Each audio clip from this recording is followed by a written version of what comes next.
Pip had always believed in the fairy tale. He had grown up with dreams of grandeur, imagining a life far removed from the humble beginnings he knew. Miss Havisham, the eccentric recluse, was his secret benefactor, or so he thought. Her mysterious aura and the decaying grandeur of her home only added to the allure of the story he had woven in his mind. He dreamt of a life of wealth and Estella's love. In his mind, he saw a future where he was no longer the poor blacksmith's apprentice but a gentleman of means. The truth hit him like a physical blow. It was as if the ground beneath him had crumbled, leaving him in freefall. His dreams were built on a lie.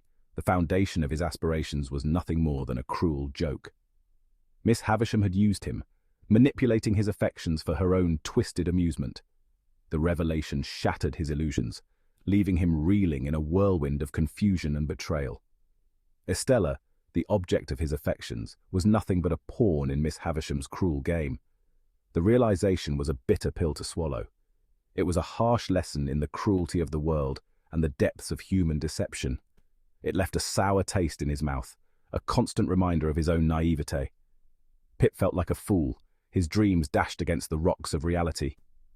He stood by the sea, reflecting on the folly of his ambitions. The identity of his true benefactor was even more shocking than he could have ever imagined.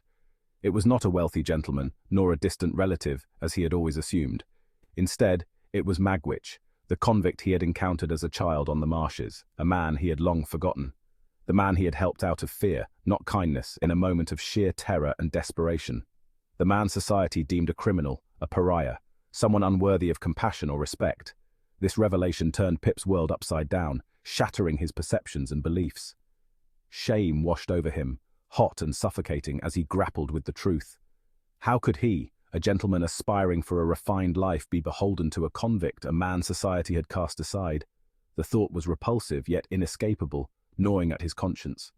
The money he had so readily accepted, the life he so eagerly embraced, was all thanks to Magwitch, the convict. It was a truth he couldn't outrun no matter how hard he tried. Pip, lad, it was me. I wanted to make a gentleman out of you, give you a chance I never had, a chance to rise above your station. Magwitch's words were a stark contrast to the image society had painted of him, revealing a depth of character Pip had never considered. The convict had shown him a kindness that no one else had, a kindness that transcended social boundaries and prejudices. Pip realized that true nobility came not from birth or wealth, but from the heart, and Magwitch had proven himself to be the noblest of all. Pip's shame was a product of his social conditioning. He had internalized the societal norms that demonized convicts like Magwitch. To be associated with such an individual was to be tainted, to be considered unworthy of the higher social circles he aspired to join. The weight of societal expectations pressed down on him. He imagined the whispers, the disdain in the eyes of his peers. His shame was a heavy cloak, suffocating him with every breath. It was a constant reminder of the chasm that separated him from the life he craved. Yet beneath the shame, another emotion flickered: gratitude. Magwitch, the outcast, the criminal, had shown him unexpected kindness. He had given Pip a future, a chance to rise above his humble beginnings. This realization sparked a conflict within Pip. Could he reconcile his gratitude with his shame? Could he accept the kindness of a man society had branded a villain? This moral dilemma gnawed at him, forcing him to confront his own prejudices. I never wanted anything in return, Pip, just to see you do well, that's all. Magwitch's words lingered, a testament to the convict's true character. Pip grappled with his emotions, the scales of morality tipping back and forth. Section 5. The Shadow of the Past, Magwitch's Tale of Woe.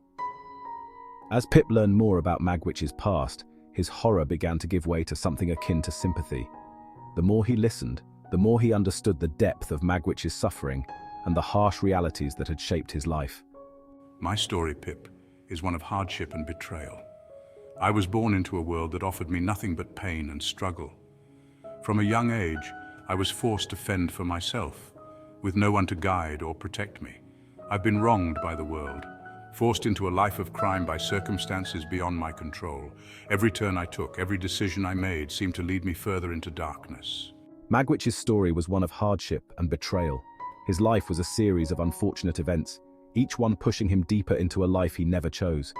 He had been wronged by the world, forced into a life of crime by circumstances beyond his control. The society that should have protected him instead turned its back, leaving him to fend for himself in a harsh and unforgiving world. My encounter with Compeyson, a cunning and ruthless criminal, sealed my fate. He was a man without conscience, willing to sacrifice anyone to save himself. He became my nemesis, a constant threat lurking in the shadows. His betrayal was the final blow, pushing me into a life of perpetual fear and mistrust. Compeyson became Magwitch's nemesis, a constant threat lurking in the shadows. His presence was a reminder of the darkness that haunted Magwitch's past. He represented the darkness in Magwitch's past, a past he was desperately trying to escape. But no matter how far he ran, the shadows of his history always seemed to catch up with him, a relentless reminder of the life he was forced to lead. Section 6. The Seeds of Empathy. Seeing the man, not the convict. Through Magwitch's tale, Pip began to see the man beneath the convict's rough exterior. He saw a victim of circumstance, a man capable of love and loyalty. This realization chipped away at the wall of prejudice Pip had built around himself. He began to understand that goodness could exist in the most unexpected places. His initial horror transformed into a grudging respect, a nascent understanding of the complexities of human nature. Section 7. Compeyson's Menace. A looming threat from the shadows. Magwitch's return to England was fraught with danger.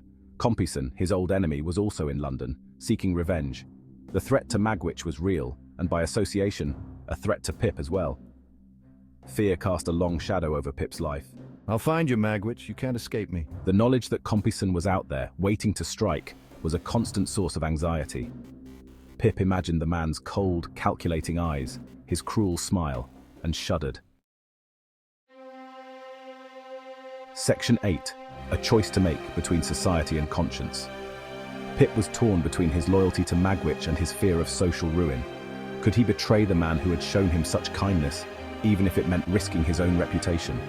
Could he turn his back on Magwitch, knowing the danger he faced? This internal struggle became Pip's greatest challenge, forcing him to confront his own values and make a choice. Would he follow the dictates of society, or listen to the whispers of his conscience? Despite his fears, Pip resolved to help Magwitch escape. He knew the risks, the potential consequences of his actions, yet he couldn't abandon the man who had become a surrogate father to him. The escape plan was fraught with danger, a desperate gamble against the odds. Every step was a tightrope walk, every encounter a potential disaster. But Pip was determined to see it through, driven by a sense of duty and a growing affection for Magwitch. Pip, my boy, I never thought I'd see the day when someone would risk so much for me.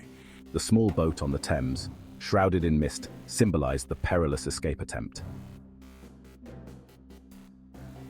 Compeyson's presence loomed large over their plans. He was relentless in his pursuit, his shadow stretching ever closer. Pip's fear intensified with each passing day. He was caught in a web of deceit and danger, the consequences of his actions pressing down on him. Sleep became a luxury he could ill afford, haunted by nightmares of capture and retribution. The weight of his secret threatened to crush him. I will find you, Magwitch, and when I do, there will be no mercy. The stakes had never been higher, and Pip felt the pressure mounting with every passing moment. Through the trials and tribulations, Pip's relationship with Magwitch underwent a profound transformation. The initial horror and shame gave way to a deep sense of empathy and understanding. He came to see the world through Magwitch's eyes, to understand the injustices that had shaped his life. Their bond, forged in adversity, transcended the boundaries of social class and societal expectations. It was a testament to the power of human connection, the ability to see beyond the surface and recognize the shared humanity beneath. You've shown me kindness I never thought possible, Pip. Pip realized that their connection was more than just an obligation. It was a genuine bond of friendship and respect. Pip's journey of discovery was not without its price. His decision to help Magwitch came at a cost, forcing him to confront his own prejudices and the hypocrisy of the society he so desperately sought to join. It was a journey of self-discovery, a painful yet ultimately rewarding process that stripped away his illusions and revealed the true meaning of compassion and loyalty. In the end, Pip learned that true nobility comes not from wealth or status, but from the courage to stand by those we care about, no matter the cost.